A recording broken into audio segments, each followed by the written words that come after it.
രാമായണ മാസം 13-ാം ദിവസത്തിലേക്ക് എല്ലാവർക്കും സ്വാഗതം. രാവണ സഹോദരിയായ ശൂർപ്പണഖ നിലവിളിച്ചുകൊണ്ട് രാവണന്റെ അടുത്തേക്ക് നടന്നതെല്ലാം പറയാൻ പോയി. സാക്ഷാൽ അഞ്ജനപർവ്വതം പോലെ അവൾ രാവണന്റെ മുമ്പിൽ ചെന്ന് വീണ് അലറിക്കരഞ്ഞു. മുലയും മൂക്കും കാതുമറ്റ് ചോരയും ഒലിപ്പിച്ചുകൊണ്ട് മുറവിളി കൂട്ടുന്ന സഹോദരിയോട് രാവണൻ പറഞ്ഞു, അല്ലയോ വത്സേ, നിനക്കിങ്ങനെ വൈരൂപ്യം സംഭവിക്കാൻ എന്താണ് കാരണം? ഇന്ദ്രനോ കാലനോ വരുണനോ കുബേരനോ ആരാണ് ഈ നീചപ്രവൃത്തി ചെയ്തത്? ആരായാലും അവനെ ഞാൻ കൊല്ലും, സത്യം പറയൂ. ഇത് കേട്ട് ശൂർപ്പണഖ പറഞ്ഞു, മൂഢനും പെൺകോന്തനും മദ്യപനും അഹങ്കാരിയും ഷഡനുമായ നീ എന്തറിയുന്നു? നിന്നെ വെറുതെ രാജാവെന്ന് പറയുന്നത് എന്തിനാണ്? നിനക്ക് ചാരദൃഷ്ടിയോ നിരീക്ഷണ സാമർഥ്യമോ ഇല്ല. എല്ലായ്പ്പോഴും സ്ത്രീ സേവയിൽ മുഴുകി ഇവിടെ കഴിഞ്ഞുകൊള്ളൂ. ഖരദൂഷണ തൃശിരാക്കളെയും അവരുടെ 14,000 രാക്ഷസ സൈന്യത്തെയും 3.25 നാഴിക നേരം കൊണ്ട് രാമൻ ബാണമേതു കൊന്നത് നീ അറിഞ്ഞില്ലേ? ഇതാലോചിച്ചാൽ വളരെ കഷ്ടം തന്നെ. അപ്പോൾ രാവണൻ ശൂർപ്പണഖയോട് ചോദിച്ചു, ആരാണ് ഈ രാമൻ? എന്നോട് പറയൂ, അവൻ ഖരാദികളെ കൊല്ലാൻ എന്താണ് കാരണം? അവനെ കൊന്നു ഞാൻ കാലന് കൊടുക്കുന്നുണ്ട്. അത് കേട്ട ശൂർപ്പണഖ രാവണനോട് പറഞ്ഞു, രാക്ഷസ രാജാവേ, ഞാൻ സത്യം പറയാം, കേട്ടാലും. ഒരു ദിവസം ഞാൻ ജനസ്ഥാന ദേശത്ത് സന്തോഷപൂർവ്വം സഞ്ചരിക്കുമ്പോൾ കാട്ടിലൂടെ ഗൗതമി നദീ തീരത്തെത്തി. ആനന്ദത്തോടെ ഞാൻ പഞ്ചവടിയിലെത്തിയപ്പോൾ അവിടുത്തെ ആശ്രമത്തിൽ രാമനെ കണ്ടു. ലോകത്തിന് ആശ്രയമായിട്ടുള്ള ശ്രീരാമൻ ജടാവൽക്കലങ്ങളും ധരിച്ച് ചാവബാണങ്ങളോടുകൂടി വർദ്ധിച്ച തേജസ്സോടെ താപസവേഷത്തിൽ ഭാര്യാസമേതനായി സഹോദരനായ ലക്ഷ്മണനോട് ഒന്നിച്ചിരിക്കുമ്പോൾ ഞാൻ അടുത്തേക്ക് ചെന്നു. അദ്ദേഹത്തിന്റെ മടിത്തട്ടിലിരിക്കുന്ന സുന്ദരിയെപ്പോലെ ഈ ലോകത്തിൽ മറ്റൊരു സ്ത്രീയില്ല. ദേവന്മാർ, ഗന്ധർവന്മാർ, നാഗലോകവാസികൾ, മനുഷ്യർ, ഇവരുടെ വർഗങ്ങളിലെങ്ങും ഇതുപോലൊരു മനോഹരിയായ സ്ത്രീയെ കാണാനും കേൾപ്പാനുമില്ല. മഹാലക്ഷ്മി, പാർവതി, സരസ്വതി, ഇന്ദ്രാണി എന്നിവരും മറ്റുള്ള അപ്സര സ്ത്രീകളും അവളെ കണ്ടാൽ നാണിച്ചൊളിക്കും. കാമദേവന് പോലും അവൾ ദേവതയത്രേ. അവളുടെ ഭർത്താവാകുന്ന പുരുഷൻ ലോകനാഥനാണെന്ന് പറയാൻ അല്പവും സംശയം വേണ്ട. അവൾ നിന്റെ പത്നിയാകാൻ യോഗ്യയാണെന്ന് കരുതി ഞാൻ ഇങ്ങോട്ട് കൊണ്ടുപോരാൻ ശ്രമിച്ചു. അപ്പോൾ രാമന്റെ നിർദ്ദേശമനുസരിച്ച് ലക്ഷ്മണൻ എന്റെ കാതും മൂക്കും മുലയും അരിഞ്ഞു വീഴ്ത്തി. ഈ വിവരം ഞാൻ ഖരനോട് ചെന്ന് പറഞ്ഞു.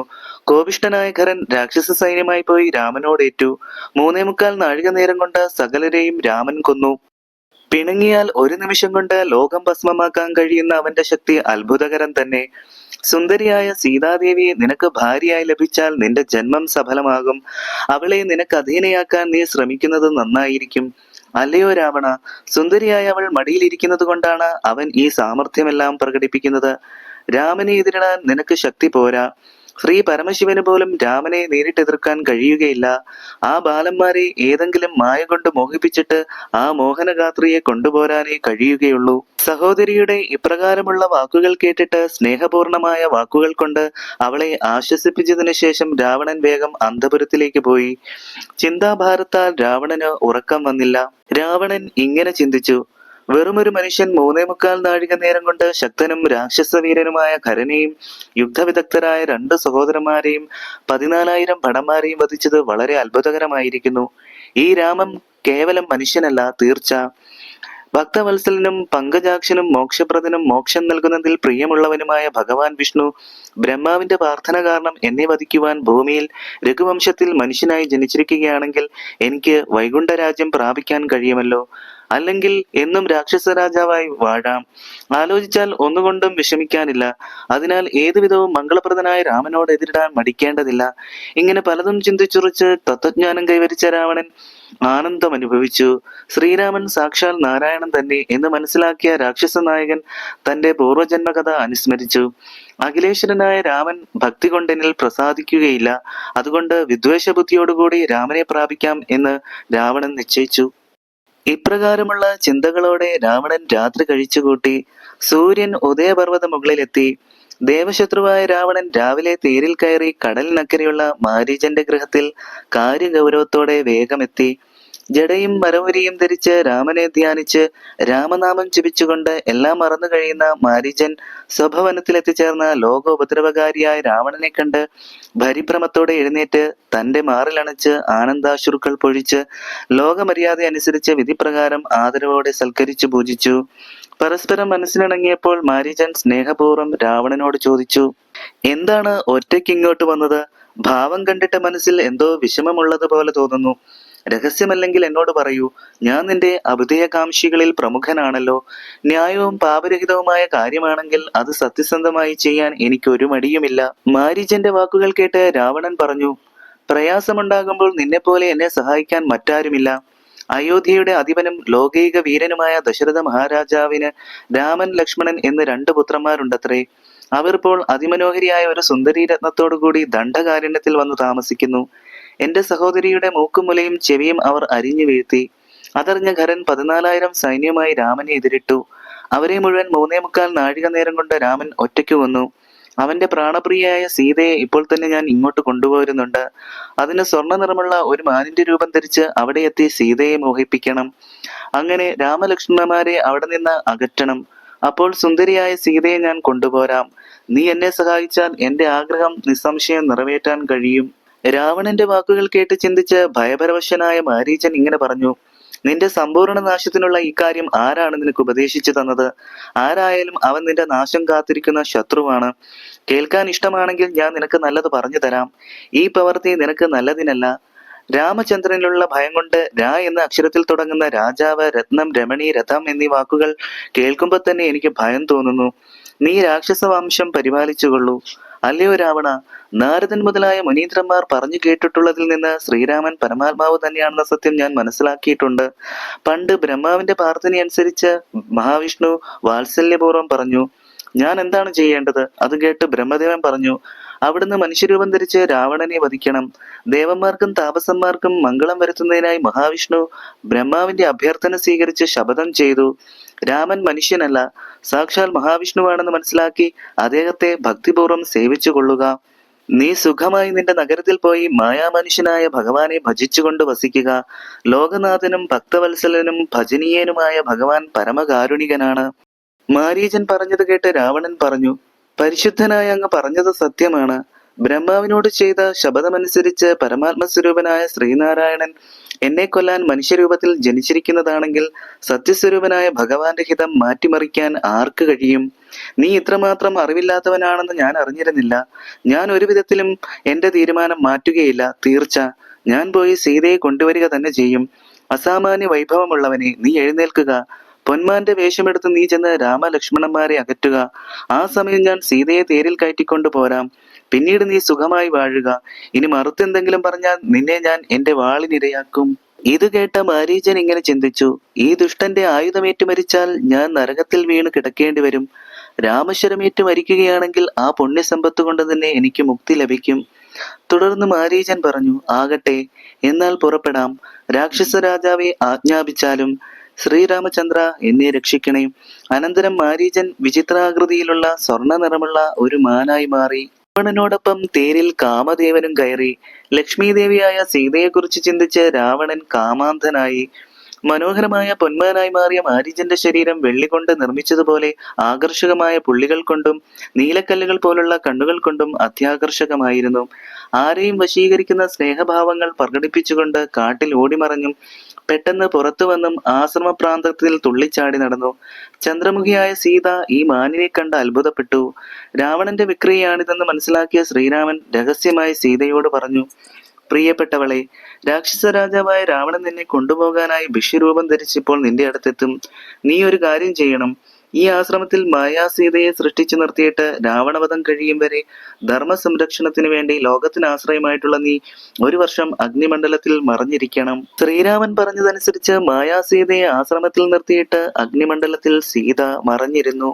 മായാനിർമ്മിതമായ സ്വർണമാനിനെ കണ്ടിട്ട് മായാസീത ശ്രീരാമനോട് ഇങ്ങനെ പറഞ്ഞു, അല്ലയോ ഭർത്താവേ, രത്നഭൂഷണങ്ങൾ അണിഞ്ഞ അത്യന്തം വിചിത്രമായ കനകമയമായ ഈ മാനിനെ അവിടുന്ന് കണ്ടില്ലേ? ഇതിനാരെയും പേടിയില്ലെന്ന് തോന്നുന്നു. വളരെ അടുത്തു വരുന്നുണ്ട്. ഇതിനെ കിട്ടിയാൽ രസകരമായി കളിക്കാം. വിളിച്ചാൽ തീർച്ചയായും ഈ മാൻ അടുത്തു വരും.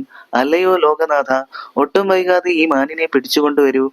സീതയുടെ വാക്കുകൾ കേട്ട് ശ്രീരാമൻ ലക്ഷ്മണനോട് പറഞ്ഞു, സീതയ്ക്ക് അല്പവും ഭയമുണ്ടാകാതെ അവളെ സംരക്ഷിച്ചു കൊള്ളണം. കാട്ടിൽ ധാരാളം രാക്ഷസന്മാരുണ്ട്. ഇങ്ങനെ പറഞ്ഞിട്ട് വില്ലും അമ്പും എടുത്തുകൊണ്ട് ശ്രീരാമൻ മാനിനെ പിടിക്കാനായി പുറപ്പെട്ടു. അടുത്തു ചെല്ലുമ്പോൾ ഓടി മാറും.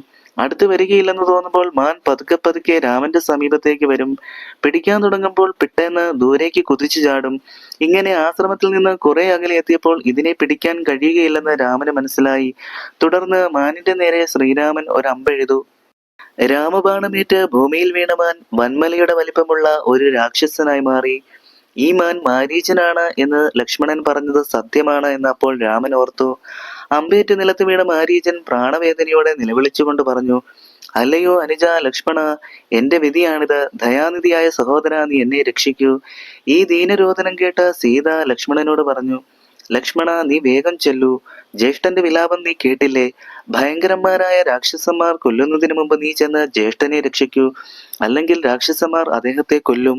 ലക്ഷ്മണൻ പറഞ്ഞു, ദേവി ദുഃഖിക്കരുത്, ഞാൻ പറയുന്നത് കേൾക്കൂ. മാരീചനാണ് പൊന്മാനായി വന്നത്. അവൻ സൂത്രശാലിയായ കള്ളനാണ്. അവനാണ് ശ്രീരാമനെ പോലെ കരഞ്ഞത്. അത് കേട്ട് അജ്ഞനെ പോലെ ഞാൻ ഇവിടെ നിന്ന് അകലെ പോകുമ്പോൾ രാവണൻ ഭവതിയും അപഹരിച്ചു കൊണ്ടുപോകും. അതിനുവേണ്ടി രാവണൻ പ്രയോഗിച്ച തന്ത്രമാണിത്. ഇതറിയാതെ ദേവി എന്താണ് ഇങ്ങനെ പറയുന്നത്?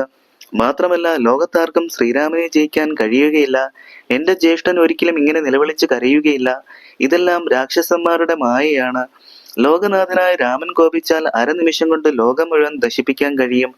അങ്ങനെയുള്ള രാമന്റെ മുഖത്ത് നിന്ന് എങ്ങനെയാണ് ദീനരോധനം പുറപ്പെടുന്നത്? ഇത് കേട്ട് വർദ്ധിച്ച കോപത്തോടും ദുഃഖത്തോടും കൂടി കണ്ണുനീർ ചൊരിഞ്ഞുകൊണ്ട് സീത ലക്ഷ്മണനോട് പറഞ്ഞു, നീയും രാക്ഷസവർഗത്തിൽ ജനിച്ചവനാണ്. നിന്റെ സഹോദരനായ ശ്രീരാമന് നാശം വരുത്തണമെന്നാണ് നിന്റെ ആഗ്രഹം. ദുഷ്ടാത്മാവേ, ഞാൻ ഇതൊട്ടും പ്രതീക്ഷിച്ചതല്ല. രാമൻ എങ്ങനെയും നശിക്കണമെന്ന് കരുതുന്ന ഭരതന്റെ മോഹം നിറവേറ്റുന്നതിന് അവന്റെ നിർദ്ദേശമനുസരിച്ച് ഞങ്ങളോടൊപ്പം കാട്ടിൽ വന്നവനാണ് നീ. രാമൻ നശിച്ച രഹസ്യമായി അയോധ്യയിൽ എത്താമെന്നാണ് നിന്റെ മനസ്സിലിരിപ്പ്. എന്നാൽ എന്നെ ഒരിക്കലും നിനക്ക് കിട്ടുകയില്ല. ഇന്ന് തന്നെ ഞാൻ ജീവൻ ഉപേക്ഷിക്കും. തന്റെ ഭാര്യയെ അപഹരിക്കാനുള്ള നിന്റെ ഗൂഢവിചാരം സഹോദര സ്നേഹം മൂലം രാമൻ മനസ്സിലാക്കിയില്ല.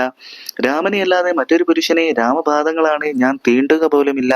സീതയുടെ ക്രൂരവചനങ്ങൾ കേട്ട് ചെവി രണ്ടും പൊത്തിക്കൊണ്ട് ലക്ഷ്മണൻ പറഞ്ഞു, നിനക്ക് നാശം എടുത്തിരിക്കുന്നു. അതെനിക്ക് തടുക്കാൻ കഴിയുകയില്ല. കഷ്ടം കഷ്ടം. കോപിഷ്ഠയായി നിനക്ക് ഇങ്ങനെ പറയാൻ എങ്ങനെ തോന്നി? സ്ത്രീകളെല്ലാം പൊതുവെ ക്രൂര മനസ്കരാണ്. വനദേവതമാരെ, മനുവംശാധിപനായ ശ്രീരാമന്റെ ഭാര്യയെ വേണ്ട പോലെ നിങ്ങൾ സംരക്ഷിച്ചുകൊള്ളുവിൻ. ഇങ്ങനെ സീതയുടെ സംരക്ഷണ ചുമതല വനദേവതമാരെ ഏൽപ്പിച്ചിട്ട് ലക്ഷ്മണൻ ശ്രീരാമനെ തേടി യാത്രയായി. ഈ തക്കം നോക്കി കാമാന്ധനായ രാവണൻ ഭൂമിയിലേക്ക് ഇറങ്ങി. ജടയും മരവുരിയും ധരിച്ച് സന്യാസിയുടെ രൂപത്തിൽ രാവണൻ ആശ്രമമുറ്റത്തെത്തി. ഭിക്ഷുവേഷത്തിലെത്തിയിരിക്കുന്ന രാവണനെ മായാസീത ഭക്തിപൂർവ്വം നമസ്കരിച്ച് പൂജിച്ചിട്ട് ഫലമൂലാദികൾ സമർപ്പിച്ച് സ്വാഗതം ചെയ്തുകൊണ്ട് ഇങ്ങനെ പറഞ്ഞു, അല്ലയോ മുനിശ്രേഷ്ഠ, ഈ കായികനികളെല്ലാം ഭക്ഷിച്ചുകൊണ്ട് കുറച്ചു നേരം ഇവിടെ ഇരുന്നാലും എന്റെ ഭർത്താവ് ഇപ്പോൾ എത്തും. അങ്ങയുടെ ആഗ്രഹമെല്ലാം നിറവേറ്റിത്തരും. വിശപ്പും ദാഹവും എല്ലാം തീർത്ത് വിശ്രമിക്കുക. മായാസീതയുടെ ഇപ്രകാരമുള്ള മനോഹര വചനങ്ങൾ കേട്ട് ഭിക്ഷുരൂപിയായ രാവണൻ പുഞ്ചിരിച്ചുകൊണ്ട് ഇപ്രകാരം പറഞ്ഞു, കമലവിലോചനയും കമനീയാംഗിയുമായ അല്ലയോ സുന്ദരി, നീ ആരാണ്? നിന്റെ ഭർത്താവ് ആരാണ്? ക്രൂരന്മാരായ രാക്ഷസർ തുടങ്ങിയ ദുഷ്ടജീവികളുള്ള ഈ കാട്ടിൽ സുന്ദരിയായ നീ ഒറ്റയ്ക്ക് കഴിയാൻ എന്താണ് കാരണം? നിന്റെ സഹായത്തിന് ആയുധധാരികളായ ആരും ഇവിടെ ഇല്ലല്ലോ.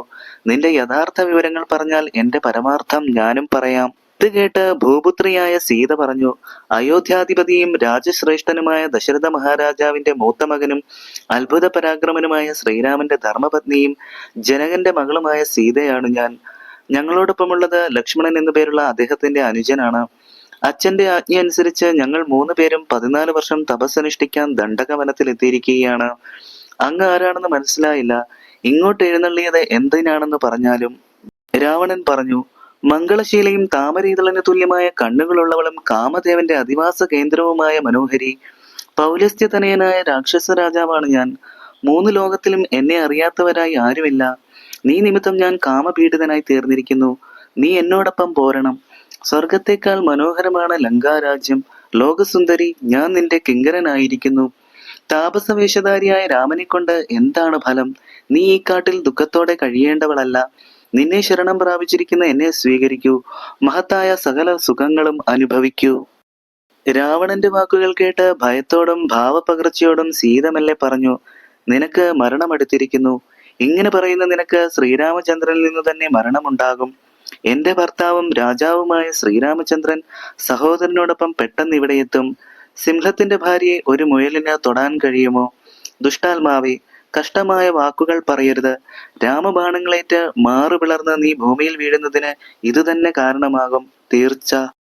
സീതയുടെ ഈ വാക്കുകൾ കേട്ട് വർദ്ധിച്ച കോപത്തോടെ രാവണൻ 10 തലകളും 20 കൈകളും ഉള്ള വലിയ പർവ്വതത്തിന് തുല്യമായ തന്റെ യഥാർത്ഥ രൂപം സീതയ്ക്ക് കാട്ടിക്കൊടുത്തു.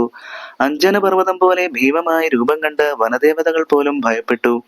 സീതാദേവിയെ തേരിലെടുത്തു വെച്ച് രാവണൻ അതിവേഗം ആകാശമാർഗത്തിലൂടെ പോയി. സീത തന്റെ പ്രാണനാഥനും കരുണാനിധിയും രഘുകുലജാതനുമായ ശ്രീരാമനെയും ലക്ഷ്മണനെയും വിളിച്ച് രക്ഷിക്കണേ എന്ന് പറഞ്ഞ് ഭയാക്രാന്തയായി വിലപിച്ചു. സീതാവിലാപം കേട്ട് പക്ഷിശ്രേഷ്ഠനായ ജടായു എഴുന്നേറ്റ് അവിടെ പറന്നെത്തി.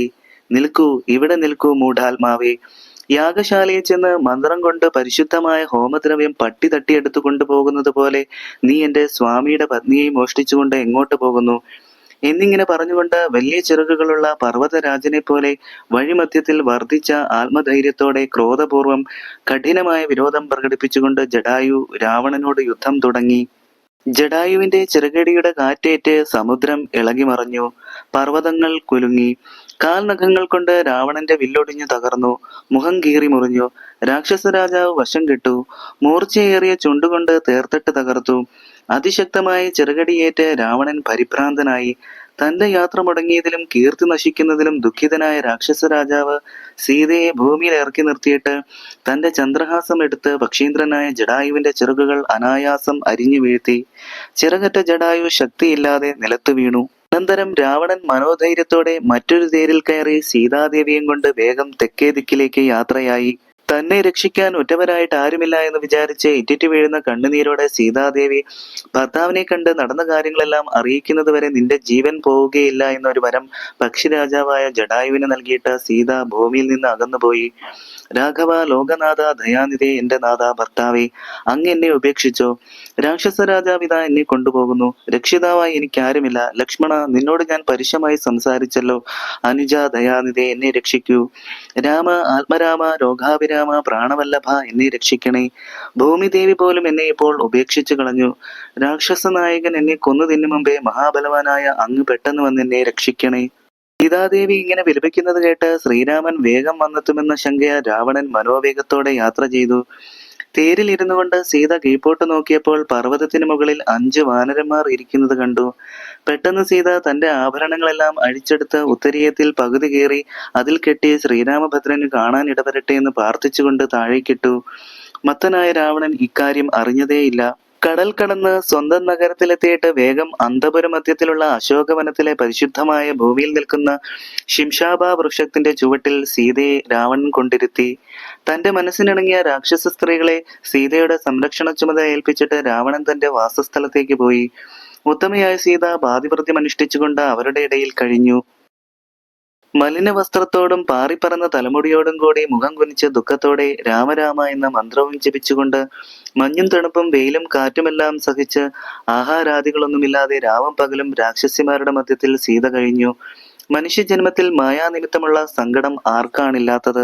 രാമായണ മാസം 13-ാം ദിവസത്തെ രാമകഥ ഇവിടെ പൂർണ്ണമാകുന്നു. നന്ദി, നമസ്കാരം.